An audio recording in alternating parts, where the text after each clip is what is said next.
ठीक है भाई, हमारे उदाहरण नंबर 8 तक तो हो चुके थे। उदाहरण नंबर 9 एक बार देख लेते हैं हम किस तरह से प्रश्न दिया हुआ है। a -2i और ये क्या दिया हुआ है हमें, -1 -2 3 2 1 -1 -3 1 और 0।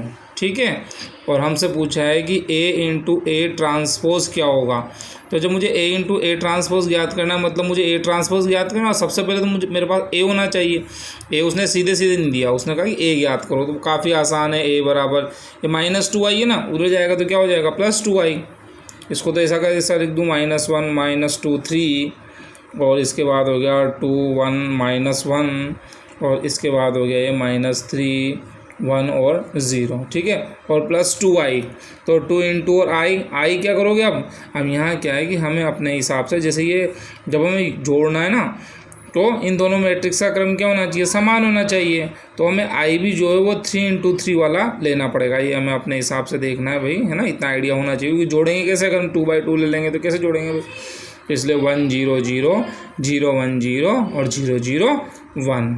ठीक है, तो ये अब हमारे पास जो है, हमारे पास है -1 -2 3 2 1 -1 -3 1 0 और इसको 2 से गुणा कर देंगे तो क्या हो जाएगा 2 0 0 0 2 0 0 0 2। प्रत्येक अवयव को हम 2 से गुणा कर देंगे। अब जोड़ना है ना, संगत अवयवों को जोड़ दो। -1 को 2 से जोड़ोगे क्या गया, है ना, -2 और 0 तो ये हो गया -2 3 और 0 तो 3।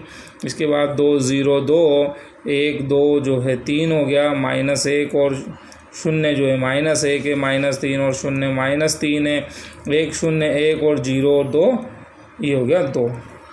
ठीक है भाई, काफ़ी आसान है। देख लो एक कैसे याद करना किया हमने। इस 2i को मैं जो है, ये 2i जो होता है इसको सामने ले गया, तो 2 तो मैंने रहने दिया, है ना, कोई संख्या है, और i जो है वो मुझे, जब ये इसका क्रम 3 इंटू 3 है तो i का क्रम भी क्या रखना पड़ेगा, 3 इंटू 3, तो 1 0 0 0 1 0 0 0। 2 से गुणा कर देंगे प्रत्येक अवयव। अब 0 का तो कोई फर्क नहीं पड़ रहा, और 1 1 1 की जगह 2 2 2 आ गया। संगत अवयव यानी जो 1 1 पे, इधर 1 1 पे इनको जोड़ लो, ये जोड़ कर मैं ए प्राप्त हो गया। अब काफ़ी आसानी से तुम लोग इसको हल कर सकते हो भाई। ए तो है ही सही, ए ट्रांसपोज करना है, तो ए ट्रांसपोज के लिए क्या बताया था मैंने तुम्हें, ए ट्रांसपोज में क्या करना है, इस पंक्ति को मुझे क्या बनाना है, स्तंभ बना दो। 1 -2 3 सामने है ना, इसको ऐसे लिख लूँगा 1 -2 और 3, है ना। फिर 2 3 -1 तो मैं लिख लूँगा 2 3 और -1। फिर -3 1 2 तो मैं लिख दूँगा -3 1 और 2। समझ रहे हो। अब इन दोनों को गुणा करके देख लेना भाई, जो भी आएगा हमारा उत्तर आ जाएगा। गुणा तुम्हें याद है ही सही किस तरह से हल करना है। ठीक है भाई, तो ये तुम लोग अब कोशिश करना है इसको। और देखो उदाहरण नंबर 10 जो है वो किस तरह का दिया हुआ है, a बराबर 1 -1 -1 1। ठीक है, ये संख्या हमको दे रखी है। उसने कहा पहला सत्यापित करो कि भाई a² बराबर 2 है, सिद्ध करना है ना। तो सबसे पहले LHS निकाल लेते हैं हम, है ना। a², तो स्क्वायर जो होता है यहाँ पे जैसे वर्ग लगा हुआ है, तो ऐसा वर्ग नहीं करना है हमें, है ना। हमेशा a² का मतलब क्या हो जाएगा, a इंटू ए। अगर a³ कहें तो a इंटू ए 3 बार गुणा कर दो। a² है तो a इंटू ए। ठीक है, जैसे 4 का स्क्वायर होता है तो क्या होता है, 4 इंटू 4 16। समझ रहे हो, है ना। लेकिन यहाँ संख्याओं की तरह इन संख्याओं का वर्ग नहीं करना है हमें क्या करना है, a इंटू ए। तो बस 1 -1 -1 1, उसको गुणा करना है किससे, 1 -1 -1 और 1 से। देखिए गुणा करें भाई क्या प्राप्त होता है हमें, है ना। तो पहली संख्या, पहली पंक्ति पहली, है ना, 1 इंटू 1 तो हो गया 1, -1 इंटू -1 ये हो गया +1। फिर देखो 1 इंटू -1 -1 ये हो गया -1। फिर गुणा करो -1 तो ये -1 और 1 और -1 तो फिर से -1। फिर गुणा करो, ये हो गया 1 और 1 + 1, 1 इंटू 1 ये हो गया 1। क्या प्राप्त हुआ हमें, ये हो गया 2 -2 और 2। ठीक है भाई। अब ये तो LHS आया, देखें RHS में क्या कहा, उसने कहा कि ये 2a के बराबर है। देखें 2 को मैं a से गुणा करूँ तो a क्या है मेरे पास, 1 -1 और 1। ठीक है, करें गुणा, क्या प्राप्त होगा, देखें 2 से गुणा करोगे तो 2 इंटू 1 तो क्या 2 -2 और 2। देखो भाई दोनों एक जैसे हैं, काफ़ी आसान सा प्रश्न है। अब इसी का दूसरा भाग है वो तुम खुद कर सकते हो। कैसे, तुम्हें सिद्ध करना है a³ बराबर 4 है। तो ए क्यूब के लिए क्या करोगे, ए स्क्वायर तुम्हारे पास पहले से ही है, यानी अब यहाँ से काम लेना है, ये तो ए स्क्वायर तो है ही सही, इसको फिर से एक बार और ए से गुणा कर देना। ठीक है भाई, तो हमारा आंसर आ जाएगा ए स्क्वायर इंटू ए। ये ए स्क्वायर तो है ही सही, ए तुम्हारे पास ये है ही सही, है ना, और इसको फिर जब 4 से गुणा करोगे तो ए को, तो वही उत्तर तुम्हें प्राप्त हो जाएगा। कर सकते हो इस तरह से उदाहरणों को, है ना। अब देखो, और इसके बाद उदाहरण नंबर 30, ये तो काफ़ी आसान सा प्रश्न है। ए बी सी तुम्हें 3 जो है अवयव दिए हुए हैं ना, और तुम्हें सत्यापित करना है ए इंटू बी प्लस सी बराबर ए बी प्लस ए सी। बस ये तो सिद्धि करना है, केवल गुणा भाग करवाना चाह रहा है, और कोई प्रश्न नहीं। ए को बी से गुणा कर लो, ए को सी से गुणा कर लो, दोनों को जोड़ लो, या पहले बी और सी को जोड़ लो और फिर उसको ए से गुणा कर दो। क्रम मत बदलना, कभी भी गुणा करने में समान उत्तर तुम्हें प्राप्त होगा। ठीक है भाई, तो ये काफ़ी जो है इस तरह के प्रश्न कर सकते हो तुम। प्रश्नावली में है तो शुरू में पहला, दूसरा, तीसरा काफ़ी आसान से प्रश्न है, इन्हें तुम हल करना, है ना। चलो मैं क्वेश्चन नंबर 4 बता देता हूँ। प्रश्नावली के कुछ सवाल हम हल कर लेते हैं जो मुझे लगता है थोड़े बताने चाहिए, और बाकी जो आसान प्रश्न हो तुम लोग हल करके देखना, परेशानी आए तो पूछ सकते हो, है ना। ए बराबर कितना है, 2 - 1 3 2, है ना। इसके बाद बी हमको दिया हुआ है कितना, 0 4 -1 और 7। ठीक है भाई, है ना, 0 4 -1 और 7। और हमें जो ज्ञात करना है वो क्या ज्ञात करना है, 2a² - 2b। हमें जो ज्ञात करना है वो करना है 2a² - 2b। अब बताओ, ये तो मैंने उदाहरण में किया था, अभी उस तरह का सवाल है। लेकिन पहले हमारे पास a² होना चाहिए, तो यहाँ सबसे पहले मैं a² ज्ञात करूँगा। क्या करना है मुझे, a को a से गुणा करना है। तो a क्या है मेरे पास, 2 - 1 3 2। ठीक, इसको गुणा करना है किससे, 2 - 1 3 2 से गुणा करना है। ठीक है भाई, गुणा करते हैं। अब हम किस तरह से गुणा करेंगे हम, देखो ये यूँ गुणा करना, पहली पंक्ति को 2 दूनी 4 और -1 और ये हो गया -3, फिर ये हो गया -2, ये हो गया फिर से -2, फिर गुणा करो 3 दूनी 6 प्लस 3 दूनी 6, फिर 3 और ये हो गया -3 और 2 दूनी 4। क्या प्राप्त हुआ भाई, देखें हमें, देखो 4 - 3 यानी कि 1 -4, ये हो गया 12 और ये हो गया 1। ये में प्राप्त हुआ भाई क्या, a², है ना। तो और इसके बाद जो है, इसलिए अब पूरा का पूरा ही लिख लेते हैं, 2a² - 2b, है ना। हमें याद करना है 2a² - 2b। तो 2 × a² यानी कि 1 - 4 12 1, ये हो गया हमारा a² - 2 × b। बी क्या है, हमें ये देखो 0 4 - 1 7, 0 4 - 1 और 7। ठीक है भाई, देखते हैं, पहले 2 से गुणा करो, तो 2 - 8 12 दूनी 24 और 2, ये हो गया 2, माइनस फिर 2 से गुणा करो, कितना हो गया 0 4 दूनी 8, फिर -2 और 7 दूनी 14। बस अब तो घटाना ही है केवल हमें, तो घटा दो, 2 में से 0 घटाओगे तो 0, -8 - 8 कितना हो गया, -16, 24 + 2, ये माइनस है ना, तो माइनस + 2 कितना हो गया 26, और 2 - 14 तो कितना हो गया है -12। ये तुम्हारा हल प्राप्त हो गया। ठीक है भाई, चलो तो अच्छा, ये जो प्रश्न था थोड़ा सा प्रश्न में क्या भाई, यहाँ 2 नहीं है 3 है, कोई बात नहीं, हमने 2 से कर लिया तो ये उत्तर होगा। अगर यहाँ 3 होगा तो जो भी उत्तर है तुम्हारे वो उस तरह से आ जाएगा, है ना।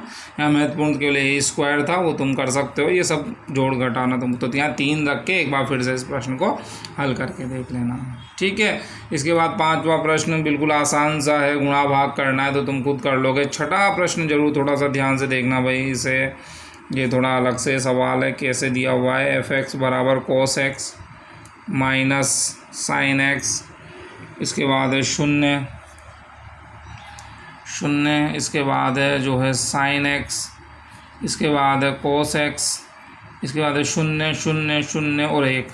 बहुत ध्यान से देखना भाई, ये f(x) दिया हुआ है, हमें सिद्ध करना है कि f(a) × f(b) को अगर मैं गुणा करता हूँ तो ये हो जाता है f(a + b) के बराबर होता है भाई, है ना। थोड़ी त्रिकोणमिति काम आएगी।